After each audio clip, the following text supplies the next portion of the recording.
Hi guys, welcome to Krish talks. Serial എപ്പിസോഡുകൾ ചുരുക്കത്തിൽ അറിയാൻ ചാനൽ സബ്സ്ക്രൈബ് ചെയ്യുക. അങ്ങനെ കഴിഞ്ഞ ദിവസം ഡ്രൈവർ വിനോദ് മേടിച്ചോണ്ട് വന്ന മീൻ പൗലോസ് അലീനെ നോക്കി നിൽക്കെ വെട്ടാൻ ഒരുങ്ങാണ്. ആ സമയത്ത് അലീനയെ പ്രകോപിതയാക്കാൻ വേണ്ടിയിട്ട് വിനോദ് പറയുന്നുണ്ട് പൗലോസിനോട്, പൗലോസ് ആ സ്കെയിൽ വെച്ച് അളന്നു മുറിച്ചൊക്കെ മീൻ വെട്ടണേ, ഇല്ലെങ്കിൽ അലീനെ കൊച്ചിന് അത് ഇഷ്ടപ്പെടില്ല എന്ന്. അപ്പോൾ പൗലോസ് പറയുന്നുണ്ട്, എനിക്കത് നോക്കേണ്ട ആവശ്യമില്ല, ബാക്കിയുള്ള സാധനങ്ങൾ വേണമെങ്കിൽ വേറെ ഏതെങ്കിലും അനാഥ കുട്ടികൾക്ക് കൊടുക്കാലോ എന്ന് പറഞ്ഞ് അലീനയെ അവിടെ പ്രകോപിപ്പിക്കുകയാണ്. മീനിന്റെ തലയും വാലൊക്കെ ഒരുപാട് വെട്ടിയിട്ട് പൗലോസ് വേലക്കാരി ചേച്ചിയോട് അത് എടുത്തോണ്ട് കൊണ്ടുപോകാൻ പറയുന്നുണ്ട്. വേലക്കാരി ചേച്ചി അത് എടുക്കാതെ അലീനയെ തന്നെ ഇങ്ങനെ നോക്കിക്കൊണ്ടിരിക്കുകയാണ്. ആ സമയത്ത് പൗലോസ് വന്നിട്ട്, നിനക്ക് മടിയാണെങ്കിൽ എന്താ ഞാൻ എടുത്തു തരാമെന്ന് പറഞ്ഞിട്ട് ജോലിക്കാരിയുടെ സഞ്ചിയിലേക്ക് അത് വെച്ചു കൊടുക്കുന്നുണ്ട്. അതുവരെ ഒന്നും മിണ്ടാതിരുന്ന അലീന ഇത് കാണുമ്പോൾ പറയുന്നുണ്ട്, പൗലോസ് ഏട്ടാ ആ സഞ്ചിയിലേക്ക് വെച്ച മീൻ അങ്ങ് പുറത്തെടുത്ത് വെച്ചേന്ന്. പൗലോസ് അപ്പോൾ, ഞാൻ നീ പറയുന്നത് കേൾക്കാൻ വേണ്ടി നിൽക്കുകയാണോ ഇവിടെ? അതൊക്കെ നിന്റെ അനാഥാലയത്തിൽ മതി, നീ എന്നെ ഇവിടെ വന്നിട്ട് പഠിപ്പിക്കാൻ നിൽക്കുന്നതൊക്കെ അലീനയോട് പറയാണ്. എന്തൊക്കെ പറഞ്ഞാലും ആ മീൻ പുറത്തെടുത്ത് വെച്ചിട്ട് മതി ഇനി പൗലോസിന്റെ ബാക്കി പണികളെന്ന് അലീന പൗലോസിനോട് പറയുന്നുണ്ട്. ഇവര് തമ്മിൽ ഇങ്ങനെ ഒരു കശപിശ നടക്കുമ്പോഴാണ് വല്യപ്പച്ചൻ അവിടേക്ക് കയറി വരുന്നത്. വല്യപ്പച്ചൻ വന്ന് കാര്യം തിരക്കുന്ന സമയത്ത് ജോലിക്കാരി ചേച്ചി ഞാനൊരു പ്രശ്നത്തിലുമില്ല എന്ന് പറഞ്ഞിട്ട് സഞ്ചിയിലുള്ള മീനെടുത്ത് പുറത്ത് വെച്ചിട്ട് പോകുന്നുണ്ട്. ആ സമയം അതുവരെ ദേഷ്യം പിടിപ്പിച്ചിരുന്ന പൗലോസും വിനോദും കൂടെ ഒന്ന് ശാന്തമായിട്ടാണ് സംസാരിക്കുന്നത് വല്യപ്പച്ചൻ വന്നതോടെ. വല്യപ്പച്ചൻ കാര്യം അലീനയോട് ചോദിക്കുമ്പോൾ അലീന പറയുന്നുണ്ട്, വല്യപ്പച്ചൻ ഇതിൽ ഇടപെടുന്നത് ചെറിയ കാര്യമാണത്, ഞാൻ തീർത്തോളാം എന്ന്.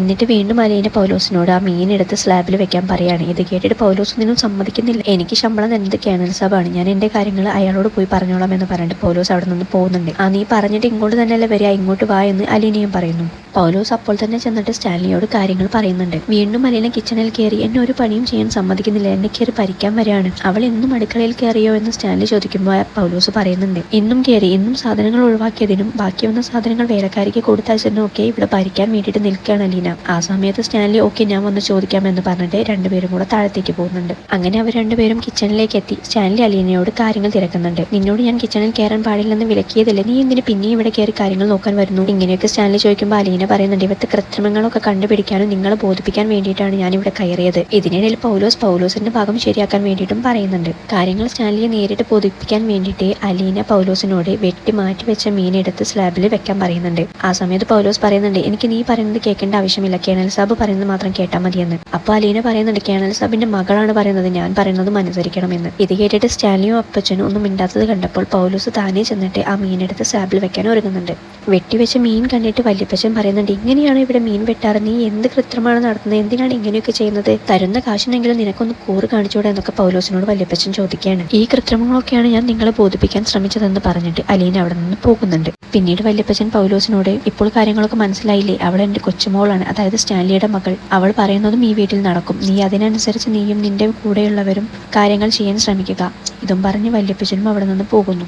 പിന്നീട് സ്റ്റാൻലി അലീനയുടെ റൂമിലേക്ക് വന്നിട്ട് ഇന്നുണ്ടായ കാര്യങ്ങളെ കുറിച്ചൊക്കെ പറഞ്ഞിട്ട് അവളോട് ദേഷ്യപ്പെടുന്നുണ്ട്. നിനക്ക് ഞാൻ വാണിംഗ് തന്നതല്ലായിരുന്നു കിച്ചണിൽ കയറതെന്ന് പറഞ്ഞിട്ട്, എന്റെ വാക്കിന് ഒരു വിലയും തരാതെ നീ പിന്നെയും എന്തിനാണ് കിച്ചണിൽ കയറിയത്? നിന്നെ ഞാനിവിടെ ഒരു രാജകുമാരിയെ പോലെയല്ലേ നോക്കുന്നത്, നീയും അതുപോലെ തന്നെയാണ് നിൽക്കേണ്ടതും. അല്ലാതെ ഇങ്ങനെ അനാവശ്യ കാര്യങ്ങളിൽ തലയിട്ട് എച്ചിൽ കാര്യങ്ങൾക്ക് കണക്ക് പറയാൻ പാടില്ല. ജോലിക്കാരുടെ മുന്നിൽ നീ നിന്റെ വില ഇല്ലാതാക്കരുതെന്നൊക്കെ സ്റ്റാൻലി അലീനയോട് പറയുന്നുണ്ട്. ഞാൻ അനാവശ്യ കാര്യങ്ങളിൽ തലയിട്ടതല്ല, മറിച്ച് അവരെല്ലാരും കൂടെ പപ്പയെ ചതിക്കുന്നത് കണ്ടു നിൽക്കാൻ എനിക്ക് കഴിയില്ല, അതിന് ഞാൻ പ്രതികരിക്കുക തന്നെ ചെയ്യും എപ്പോഴായാലും എന്ന് അലീനയും പറയുന്നു. അപ്പൊ സ്റ്റാൻലി പറയുന്നുണ്ട്, എന്റെ കാര്യങ്ങളിൽ ആരും ഇടപെടാനോ എന്നെ ഭരിക്കാൻ വരുന്നത്, എന്നെ നിയന്ത്രിക്കാൻ വരുന്നത് എനിക്ക് ഇഷ്ടമുള്ള കാര്യമല്ല. പ്രത്യേകിച്ച് പെൺകുട്ടികൾ ഇങ്ങനെയുള്ള കാര്യങ്ങളിലൊന്നും ഇടപെടുന്നത് എനിക്ക് തീരെ ഇഷ്ടമില്ലാത്തൊരു കാര്യമാണ്. എല്ലാ കാര്യങ്ങളും ഇനി ഞാൻ ശ്രദ്ധിച്ചോളാം എന്ന് ഞാൻ പൗലോസിനോട് പറഞ്ഞിട്ടുണ്ടായിരുന്നു. നീ പിന്നെയും ചെന്ന് അവരോട് പ്രശ്നങ്ങൾ ഉണ്ടാക്കുമ്പോൾ അവരെന്താ കരുതുക? എന്റെ വാക്കിനെ അലീന ഒരു വിലയും കൽപ്പിക്കുന്നില്ല എന്നല്ലേ അവർ കരുതുന്നത്? നീ അങ്ങനെ ചെയ്യാൻ പാടുണ്ടായിരുന്നൊക്കെ ചോദിക്കുമ്പോൾ അലീന പറയുന്നുണ്ട്, സോറി പപ്പ, ഞാൻ അങ്ങനെ ഉദ്ദേശിച്ചൊന്നും ചെയ്തതല്ല. ഈ സ്വത്തുക്കളെല്ലാം മുമ്പുള്ള തലമുറക്കാൾ നമുക്കായി കൈമാറിയതല്ലേ, അതുപോലെ തന്നെ നമ്മൾ അടുത്ത തലമുറയ്ക്ക് വേണ്ടി ഇതെല്ലാം കാത്തു സൂക്ഷിക്കണ്ടേ?